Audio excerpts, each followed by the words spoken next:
రే నేను డబ్బులు ఇచ్చిన ఆడబెట్టినావురా? ఉన్నానా ఇస్తా. అబ్బా డబ్బులు ఉండే షర్ట్ ఐరన్కి ఇచ్చేసినానే నానా. ఆ డబ్బులు పెట్టిన షర్ట్ ఐరన్కి ఇచ్చేసినా నాన్న. అదెట్ట మడిసిపోయి ఇచ్చినావురా? వాళ్ళ దగ్గర ఉంటే ఎక్కడికి పోతాయిలే నాన్న. మనకి చాలా సంవత్సరాల నుంచి బట్టలు చేస్తున్నారు కదా, ఎక్కడికి పోవాలి. సరే సరేలే, ఇప్పుడు వస్తారు కదా అడుగుదాంలే.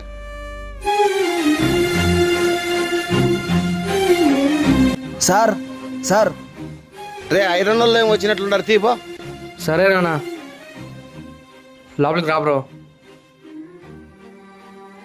సార్ ఇదిగోండి సార్ బట్టలు. రే నేను ఇచ్చిన సరుకులో డబ్బులు ఉన్నాయి చూడరా. బ్రో నిన్న ఇచ్చిన బట్టలు డబ్బులు ఏం చూసావా? డబ్బులా? ఇందులో డబ్బులు ఏం లేవు సార్ షర్ట్లో. ఇందులోనే పెట్టే కదా, ఉండు ఒకసారి బట్టలలో చూద్దాం.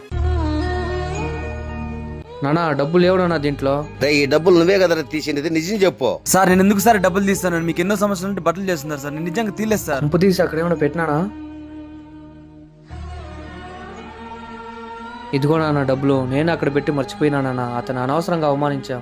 అబ్బా సరేలే బాబు, ఏదో కోపంలో అనేసినాను. సార్ మేము కష్టపడి పని చేసేవాళ్ళం సార్, ఒకరి సొమ్ము ముట్టుకునే వాళ్ళం కాదు సార్ మేము. సార్ తప్పు మీ ఇంట్లో పెట్టుకుని మమ్మల్ని అంటే ఎట్లా సార్? సారీ బాబు, ఏమనుకోద్దులే. సార్ ఈ కాలంలో కష్టపడే వాడికి వాల్యూ లేదు సార్, అడ్డదారిగా సంపాదించే వాడికి వాల్యూ ఇస్తున్నారు సార్.